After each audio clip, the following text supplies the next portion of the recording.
Analysis with اعجاز مہر میں آج ہم پاکستان میں جو صورتحال ہے اس حوالے سے بہت کچھ اہم واقعات رونما ہوئے ہیں، ان کے بارے میں آپ کو بتائیں گے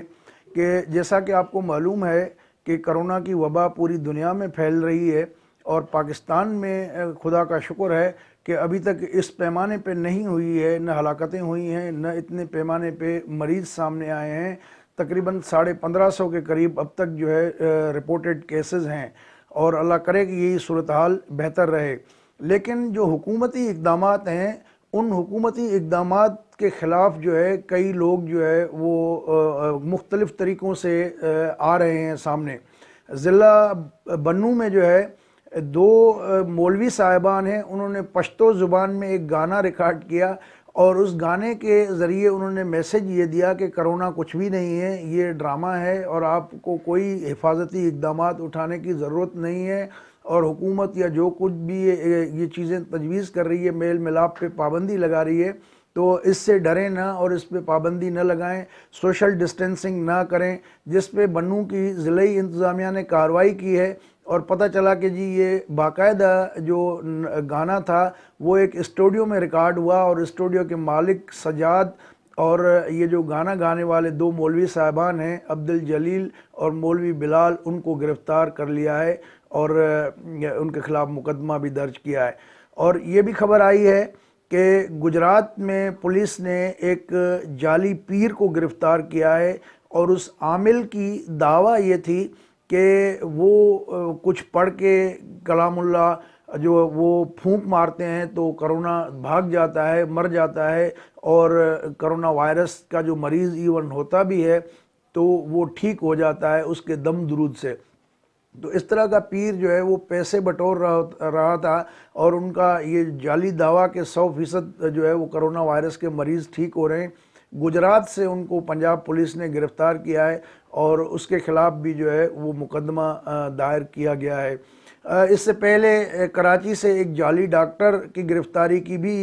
خبر آئی تھی، جو ایک ویکسین گھر پہ ہی اپنی تیار کردہ، پتہ نہیں پانی تھا کیا تھا، گلاب کا پانی تھا، وہ بیچ رہا تھا ویکسین بنا کے، اور کہہ رہا تھا کہ یہ کرونا کی جو ہے مؤثر دوا ہے۔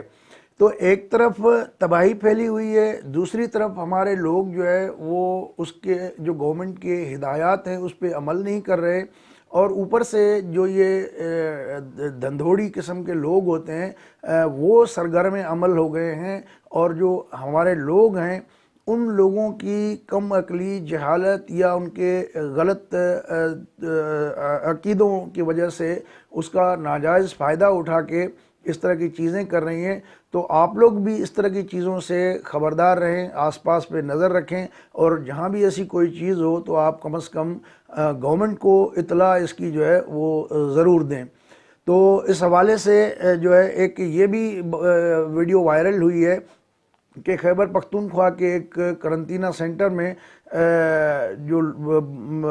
پی ٹی آئی کی لیڈرشپ ہے ان کے ساتھ آرمی کے لوگ بھی ہیں، تو وہ جب پہنچے ہیں تو اندر سے ان کو رضاکار بتا رہے ہیں کہ جن لوگوں کو وہاں رکھا گیا ہے تو وہ ڈیمانڈ کر رہے ہیں کہ ہمیں چرس بھی لا کے دو اور شراب بھی لا کے دو، تم لوگوں نے ادھر ہمیں قید کیا ہے۔ تو وہ صاحب جو ہے وہ اس میں کیا کہتے پھر رہے ہیں، یہ آپ خود ہی سن لیجئے گا۔ وہ ایک چاچا ہے اور یہ کافی لوگ ہیں جو اندر شرارتیں کرتے ہیں کہ ہمیں فلانی چیز دو، ہمیں چرس لا کر دو، ہمیں شراب لا کر دو۔ اچھا، یہ ڈرائیور زیادہ ہیں، وہ کہتے ہیں کہ ہمیں چرس لا کر دو باہر سے۔ وہ کہہ رہے چرس تو سگریٹ لا دو۔ چلو سگریٹ تو ہم دے دیں گے، چرس ہم نہیں دے سکتے۔ اس حوالے سے بہت عجیب بدعتیں بھی ہمیں نظر آئی ہیں، اور جو لوگ ہیں وہ بھی اس سے جو ہے اس کا فائدہ اٹھانے کی کوشش کر رہے ہیں۔ ابھی ٹھارو شاہ سے سندھ میں ایک جگہ ہے، وہاں غوثیہ جماعت کا جو ہے ایک آیا کہ جی قرآن پاک اٹھاؤ، سارے گاؤں والے اکٹھے ہوئے ہیں، پورے گاؤں کا انہوں نے گرد چکر کاٹے ہیں طواف کر کے، اور پھر کہا ہے کہ جی اب یہ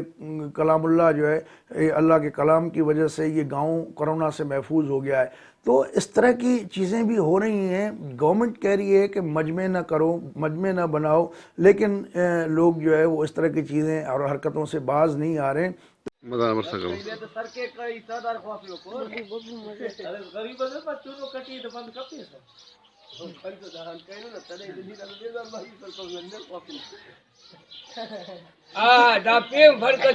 تو میرے خیال میں اب گورنمنٹ مجبور ہو کے سختی کرے گی ڈیفینیٹلی، پھر اس کے بعد پھر یہ باتیں ہوں گی کہ جی حکومت جو ہے ناجائزی کر رہی ہے. تو میرے خیال میں اس طرح کی چیزوں سے بھی گورنمنٹ کو کرنی چاہیے احتیاط. خود لاڑکانہ ضلع میں رتو ڈیرو سٹی ہے، وہاں سے آج خبر آئی ہے کہ وہاں اہل سنت کے لوگ جو ہے وہ نکلے ہیں، انہوں نے دعائیہ تقریب کا اہتمام کیا ہے. ایک مولوی صاحب ہیں، وہ دعا مانگ رہے ہیں اور بس کہہ رہے ہیں کہ اس کے بعد جو ہے وہ کچھ بھی نہیں ہوگا. اور ایک ویڈیو تو ایسی بھی وائرل ہے جو دیکھ کے مجھے ہنسی بھی آئی اور بڑا غصہ بھی آیا کہ ہم کس طرح کے لوگ ہیں کہ اس میں وہ بندہ اللہ تعالیٰ سے دعا مانگ رہا ہے کہ یہ کرونا جو ہے ہمارے سے ختم کر کے مسلمان ممالک سے کافروں اور غیر مسلم ممالک میں بھیجو. یا اللہ اس وبا نے اسلام کو خطرے میں ڈال دیے. یا اللہ اس کو کفر کی طرف پلٹا دے. یا اللہ اس کو کافر ملکوں کی طرف پلٹا دے. یا اللہ ہم امریکہ کے نوکر اور غلام ہیں. یا اللہ آج ٹرمپ بیان دے دے کہ لاک ڈاؤن ختم، یہ بدبخت سب لاک ڈاؤن ختم کر دے. تو یہ کیا کہاں کی انسانیت ہے، یہ کہاں کا اسلام ہے، یہ کہاں کی اس طرح کے مذہب آپ کو تعلیم دیتا ہے کہ جو اسلام تو پوری انسانیت کے لیے ہے، تو آپ اس کو صرف مسلمانوں کی جاگیر کیوں سمجھتے ہیں؟ میرے خیال میں ایسے رویوں سے ہم اپنے لیے مسائل پیدا کریں گے. تو تھوڑا ہمیں اس معاملے میں احتیاط بھی کرنی چاہیے. اور جیسا کہ آپ کو علم ہے کہ سندھ گورنمنٹ نے جیسے پچھلے جمعے کی نماز پہ پابندی لگائی تھی، تو اس میں کئی مساجد نے نہیں مانا اور سندھ گورنمنٹ کو مجبوراً ایکشن لینا پڑا. اور کراچی میں جو لاک ڈاؤن کی وائلیشنز ہیں اس میں میرے خیال میں ابھی تک جو ہے وہ 90 سے زائد کیسز درج ہو چکے ہیں، جس میں 38 کے قریب ایسے کیسز بھی ہیں جس میں مولوی صاحبان ہیں جنہوں نے ایک تو کرونا کے بارے میں یہ تقاریر کی کہ کرونا کچھ بھی نہیں ہے اور جو ہے وہ اس سے ڈرنا نہیں چاہیے اور اللہ پہ ایمان رکھو اور کوئی ضرورت نہیں ہے، اور جو بدستور جو ہے جمعے کی نماز جو ہے وہ جاری رہے گی. تو اس طرح کے موقف کو تقویت دینے والے لوگوں کے خلاف بھی مقدمات درج ہوئے ہیں، جن میں کئی مولوی صاحبان نے جو ہے وہ ضمانت بھی کرائی ہیں. تو میرے خیال میں حکومت کو ایسے عناصر پہ نظر رکھنی چاہیے، لیکن اس کے ساتھ ساتھ ہم جو شہری ہیں ہمارا بھی ایک فرض بنتا ہے کہ جہاں بھی ہم اس طرح کی جہالت کی باتیں دیکھیں تو وہ کم از کم جو متعلقہ حکام ہیں ان کے نوٹس میں ضرور لائیں. سندھ گورنمنٹ نے بھی اس حوالے سے کنٹرول روم قائم کیا ہے، مرکزی حکومت نے کنٹرول روم قائم کر رکھا ہے. تو جو اس طرح کی چیزیں ہیں وہ ہمیں اس پہ جو ہے وسیع تر عوامی مفاد کی خاطر اپنا ایک انڈیویڈول رول جو ہے وہ جو ہے ادا کرنا پڑے گا، پلے کرنا پڑے گا. اگر یہ ویڈیو آپ کو اچھی لگی ہو تو اس کو شیئر کریں اور ہمارے چینل کو سبسکرائب بھی کریں. اگلی ویڈیو تک اجازت دیجیے. اللہ حافظ.